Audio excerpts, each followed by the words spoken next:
যে মামা আপুনি কৈছিলে যে 2025 চনত BA BSc পাছ কৰা ছাত্ৰ ছাত্ৰীসকলক আমি প্ৰত্যেক মাহত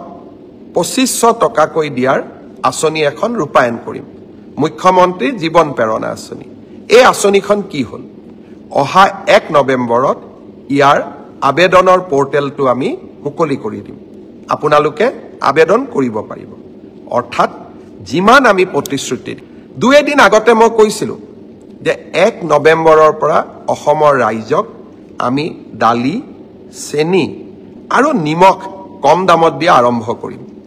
লগতে মই আইমাতৃসকলক কৈছিলো যে আমি আপোনালোকক গেছৰ সিলিন্ডাৰ কিনিলেও 250 টকা ৰাজ সাহায্য দিম প্ৰায় 22 লাখ পৰিয়ালে অৰুণোদয় পৰিয়ালে ইতিমধ্যে এই আঁচনিখনৰ বাবে আবেদন কৰিছে লগতে মই কৈছিলো যে অহা বছৰ যদি আমি নিৰ্বাচনত জিকো চাউল বিনামূলীয়াকৈ পায় দালি নিমখ চেনি অৰ্ধমূল্যত বা কম দামত পাব আৰু আমি আপোনালোকক মিঠাতেলো দিম মুখ্যমন্ত্ৰীৰ আত্মনিৰ্ভৰ অসম আঁচনি এই আঁচনিৰ জৰিয়তে আমি 2 লাখ যুৱকক 2 লাখ টকাৰ ঋণ আৰু অনুদান প্ৰদান কৰোঁ যাৰ জৰিয়তে তেখেতসকলে জীৱন বাটত আগুৱাই যাবলৈ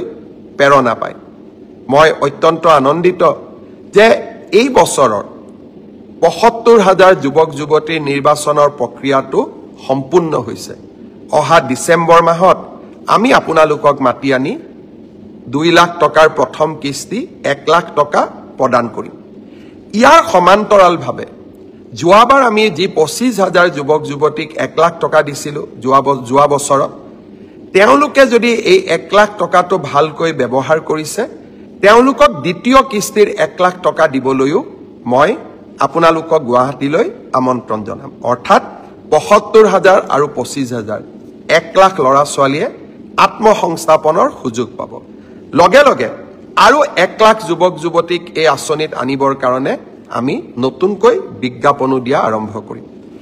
এইকেইটা পেট্ৰল ডিপুত পেট্ৰল দিয়া ল'ৰাজনে চাকৰি পাইছে কোনোবা শ্ৰমিকৰ সন্তানে চৰকাৰী চাকৰি পাইছে কোনোবা কৃষকৰ সন্তানে চৰকাৰী চাকৰি পাইছে ইয়াতকৈ অসমৰ বাবে আনন্দৰ কথা একোৱে হ'ব নোৱাৰে ৰাকেশ পালৰ দিনৰ অসমখনক আজি আমি এখন নতুন অসমলৈ পৰিৱৰ্তন কৰিব পাৰিলো এইখনে আমাৰ আকাংক্ষিত অসম আমি নতুন অসম নিৰ্মাণ কৰিম কাৰোবাৰ সৰু সৰু কথাত ৰাজনীতি কৰি নহয় আমি ইতিবাচক কামৰ জৰিয়তে পজিটিভ কামৰ জৰিয়তে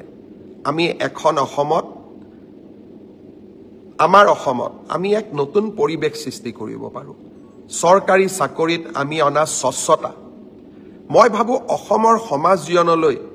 ই এক বহু আকাংক্ষিত পৰিৱৰ্তন আনিব সেয়েহে আজি মই সঁচাকৈ অত্যন্ত আনন্দিত মই আপোনালোকৰ পৰা সহযোগিতা বিচাৰিম এনেকৈ যাতে আমি অসমৰ বাবে নতুন নতুন কাম আৰু আমাৰ যুৱক যুৱতীসকলৰ বাবে এখন আশাৰে পৰিপূৰ্ণ অসম আমি নিৰ্মাণ কৰিব পাৰো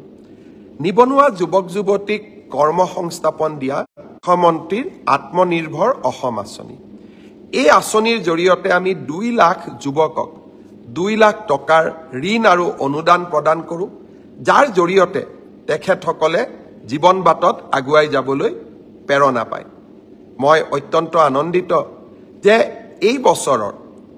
৭৫,০০০ যুৱক যুৱতীৰ নিৰ্বাচনৰ প্ৰক্ৰিয়াটো সম্পূৰ্ণ হৈছে অহা ডিসেম্বৰ মাহত আমি আপোনালোকক মাতি আনি 2 লাখ টকাৰ প্ৰথম কিস্তি 1 লাখ টকা প্ৰদান কৰিম ইয়াৰ সমান্তৰালভাৱে যোৱাবাৰ আমি যি ২৫,০০০ যুৱক যুৱতীক 1 লাখ টকা দিছিলো যোৱা বছৰত তেওঁলোকে যদি এই 1 লাখ টকাটো ভালকৈ ব্যৱহাৰ কৰিছে তেওঁলোকক দ্বিতীয় কিস্তিৰ 1 লাখ টকা দিবলৈও মই আপোনালোকক গুৱাহাটীলৈ আমন্ত্ৰণ জনাম অৰ্থাৎ ৭৫,০০০ আৰু ২৫,০০০ 1 লাখ ল'ৰা ছোৱালীয়ে আত্মসংস্থাপনৰ সুযোগ পাব লগে লগে আৰু 1 লাখ যুৱক যুৱতীক এই আঁচনিত আনিবৰ কাৰণে আমি নতুনকৈ বিজ্ঞাপনো দিয়া আৰম্ভ কৰিম এইকেইটা দিন মোক বহুত যুৱক যুৱতীয়ে কৈ আছে যে মামা আপুনি কৈছিলে যে 2025 চনত BA BSc পাছ কৰা ছাত্ৰ ছাত্ৰীসকলক আমি প্ৰত্যেক মাহত 2500 টকাকৈ দিয়াৰ আঁচনি এখন ৰূপায়ণ কৰিম মুখ্যমন্ত্ৰী জীৱন প্ৰেৰণা আঁচনি এই আঁচনিখন কি হ'ল অহা 1 নৱেম্বৰত ইয়াৰ আবেদনৰ পোৰ্টেলটো আমি মুকলি কৰি দিম আপোনালোকে আবেদন কৰিব পাৰিব অৰ্থাৎ যিমান আমি প্ৰতিশ্ৰুতি দিওঁ প্ৰত্যেকটো প্ৰতিশ্ৰুতিক আমি ৰূপায়ণৰ বাবে প্ৰচেষ্টা কৰোঁ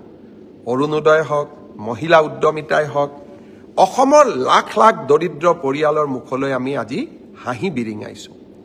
দুই এদিন আগতে মই কৈছিলোঁ যে 1 নৱেম্বৰৰ পৰা অসমৰ ৰাইজক আমি দালি চেনি আৰু নিমখ কম দামত দিয়া আৰম্ভ কৰিম লগতে মই আইমাতৃসকলক কৈছিলোঁ যে আমি আপোনালোকক গেছৰ চিলিণ্ডাৰ কিনিলেও 250 টকা ৰাজ সাহায্য দিম প্ৰায় 22 লাখ পৰিয়ালে অৰুণোদয় পৰিয়ালে ইতিমধ্যে এই আঁচনিখনৰ বাবে আবেদন কৰিছে লগতে মই কৈছিলোঁ যে অহা বছৰ যদি আমি নিৰ্বাচনত জিকো চাউল বিনামূলীয়াকৈ পায় দালি নিমখ চেনি অৰ্ধমূল্যত বা কম দামত পাব আৰু আমি আপোনালোকক মিঠাতেলো দিম